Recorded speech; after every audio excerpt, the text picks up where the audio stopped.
Hey everybody, welcome to the second part of this video, so let's dive right in.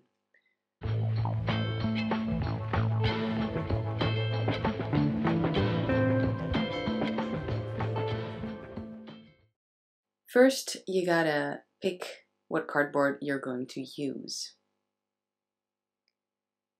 The first thing I like to do, since again, this is not an exact science and I keep forgetting where I left my templates, how to even make a template, how to even measure, and I don't really enjoy measuring, to hell with math, I just take my deck and consider all the angles. 90 degrees angles is what you need. So I kind of fit the deck wherever I feel I can already use the angles from the box. Next, since I actually couldn't find my ruler, I'm using straight pieces of cardboard to line the outside of the deck and make it fit. In this case, I think my first attempt was too close to the cards. So keep in mind, you need a little bit more space than what I'm showing in the video. All you need to do now is cut the cardboard and try to envision what the cards are going to look like inside of the box. If you make a mistake here and there, like I'm going to do in this video later on, or right now, I'm not sure, I think I made a couple little mistakes, it's really not a big deal. You can easily solve them.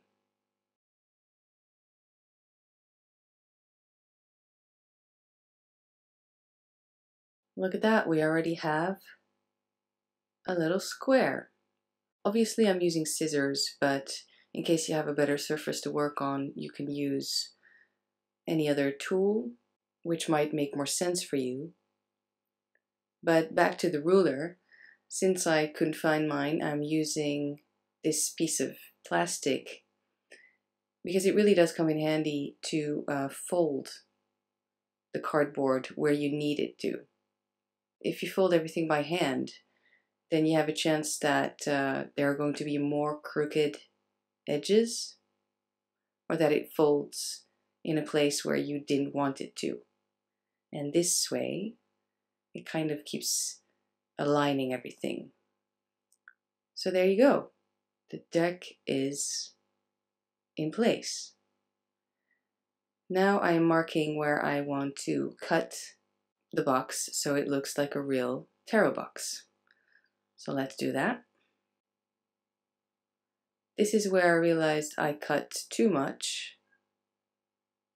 It's not a really big deal.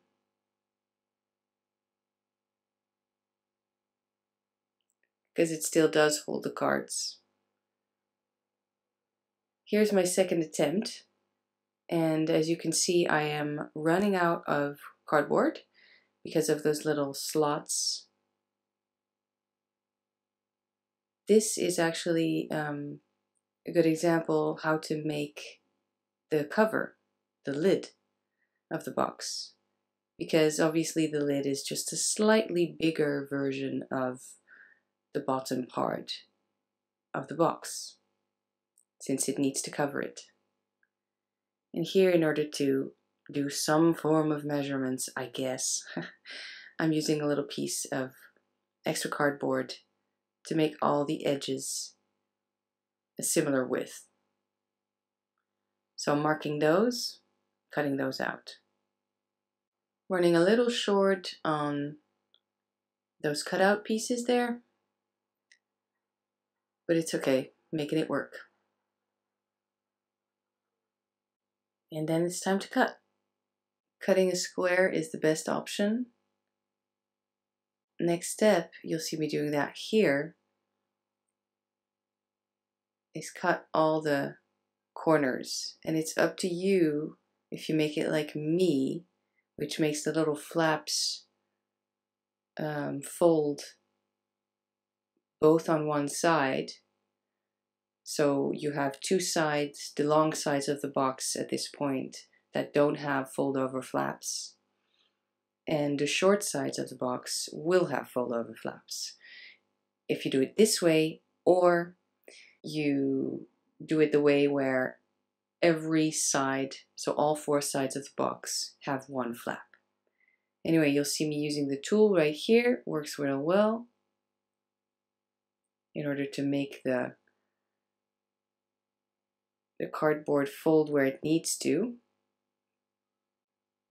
Again, checking if everything fits.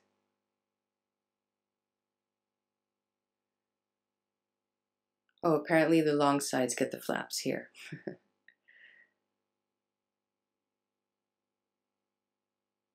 So I feel this does hold my cards better, except that there's a little bit of too much extra space, too much extra room.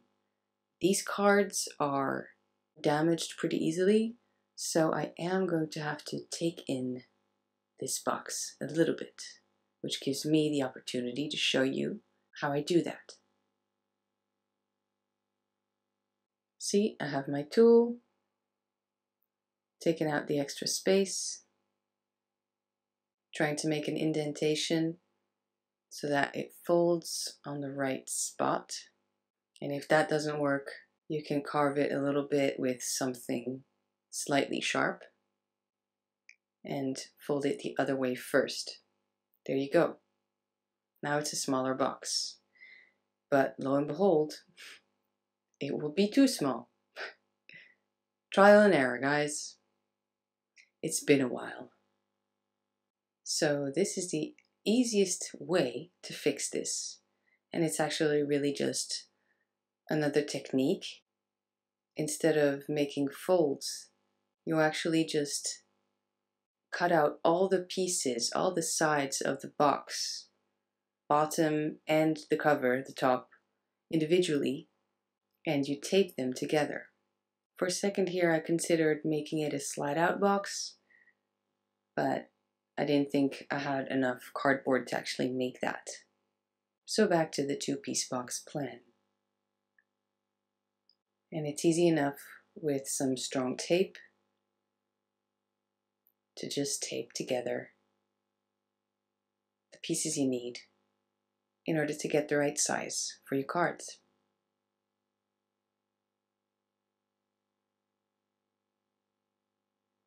And again, mind those angles. I really like to use tape because there's no drying time and it's actually really sturdy. So easily fixed.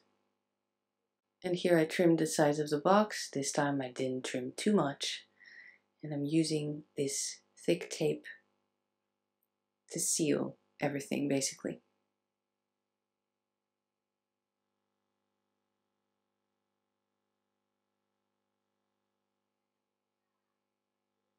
Cover the whole sides. Next thing I did is I took apart the first piece I've made. And I'm just going to use the same way of salvaging it, basically, by cutting off a piece and sticking a new one to it so that we actually get a box that fits. I realize it's looking really messy, but just trust the process because it's just about fitting these pieces together. We're basically making a beautiful tarot box out of junk. So yeah, just keep fitting pieces together and trust the tape will do its job. Once everything is covered, you won't even be able to tell which piece was added later on. At this stage, you can see I'm closing the last little lid on the top cover while it's actually over the bottom part of the box so that I'm sure it fits snugly but not too tight. Just covering the seams.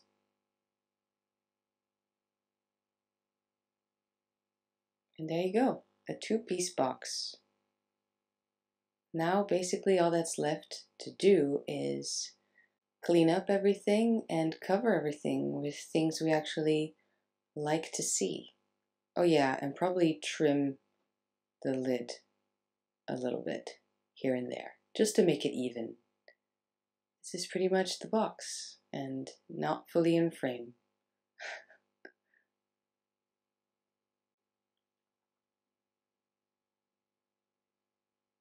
And next I'm looking in a magazine with very thick paper, actually, more of the glossy type, which is good as a cover for the entire box, which is what we will see. This is decoration, but also I think it also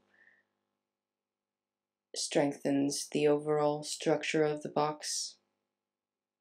This is actually a travel guide to Indonesia that I picked up because of the beautiful photos. There's another magazine here. I considered this image, of course, but it doesn't fit this deck. It's for something else. We'll see.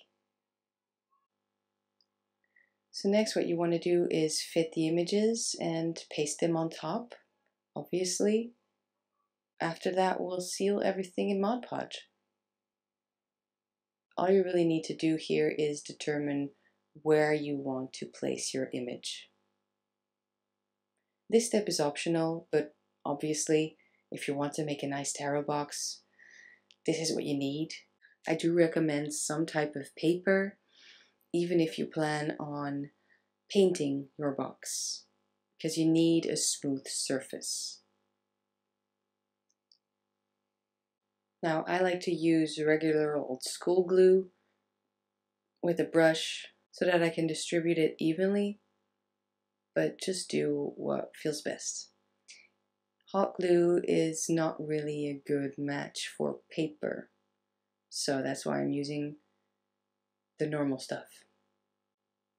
Making sure to fold over the edges so that everything is nice and tucked away. And I can still conceal those parts with other pieces of paper, which you will see me do later on.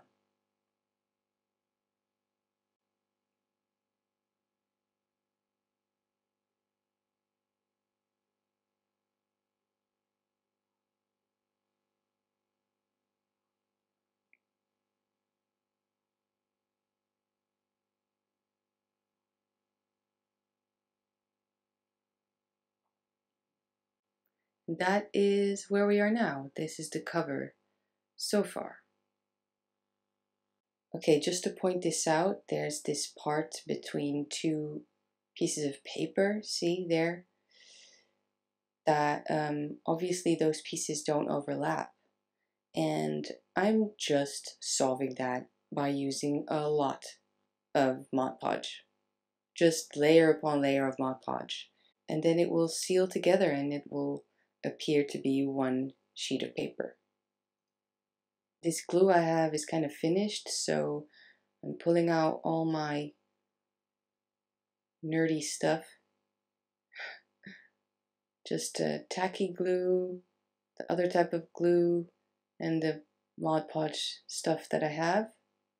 You know, just use what you have. Of course, Mod Podge is glue as well, so you could glue everything with that. But yeah. Here also, in order to basically edge the white edges of the paper, I'm using a gold marker, but I'm switching to the bronze one that I just bought, which really suits the color better. It just blends in. This is a little detail. I'm just trying to make this something I like to look at. It's all details. From this point on, really, it's just trying to make the box pretty. Apparently, I first chose to cover this part in Mod Podge instead of making the insides first, but there's some weird stuff coming out of this bottle. I haven't used this in a long time. Looks nice. Of course, you can also glue stuff on it, you know, even put fabric on it or fabric inside of it. You can do whatever you want. This is, in the end, if you use enough layers and Mod Podge, it's going to be a very sturdy box. And of course, if you started with sturdy cardboard, not a lot of things that can go wrong here. Just have fun with it. Yeah, and I don't bother with sponges or whatever. For me, Mod Podge is, it's okay if the end result is textured. Actually, that's kind of nice. I just use this brush. This stuff dries clear, so just cover the whole thing and let it dry. Check it out. This is the inside of the box. I just glued down this image that I found, and I'm doing the same thing. The inside is also going to be covered fully in the shiny Mod Podge. Next, the outside is getting a bit of a coat to fix some unevenness, because as you can see, I didn't cover the entire surface with that black tape. So I want to make the surface even by using the Mod Podge before painting some of it black. And I'm putting the emphasis on the corners. All right, everybody, it's the next day. I let the box dry overnight. I'm really happy with the design. I did, when trying to open and close it, rip a little piece out, so I have to glue that back in. It's okay. This is probably the tightest two-piece box I've ever made. It's very, very tight. But I'm really glad. I mean, see, it's just gonna have to, throughout the years, give a little bit. I'm really happy with the images I chose. On the inside as well, made sure everything is covered in that thick magazine paper and everything is Mod Podged, which is basically putting a thin layer of plastic over everything. I think it fits the deck. On the inside, I put this image. I cut it out of a magazine, and it just immediately fit in there. Also, I painted all the little pieces that were exposed or white. You can see the paint. Painted them black. Also underneath, I'm going to Mod Podge everything once more so that it will be shiny. I used black acrylic paint. In the meantime, also, I edged my Ritual Tarot. Finally, it's gorgeous. And it's a copper. I had silver, I had gold, but no, I needed to go to the store and get copper. Someone suggested that, or a few of you suggested that when I unboxed the Ritual Tarot. I asked, so what color should I edge it? And to be honest, black would be the best option for this deck if you have the first edition, especially because this cardstock, it's really not made for cards. I mean, I'm really, really happy to have this deck and this version of it, you know. But if you have the second edition, it shuffles a lot better, I'm sure, because it's different cardstock. It's more smooth. But, you know, for this, all of this stuff that just, there's a lot of foxing happening, a lot of just the black gets some white spots. Yeah, the best color I think to edge this in would be black. You know, I mean, you can even see it from this distance. But no, I wanted to make it special and use copper. And I used this pen. And yeah, I mean, that's it. Cards go in, fit really snugly. And there you go. That is the box, big two-piece box for my Ritual Tarot. And I'm really happy. So, have a great day, everybody. See you next week.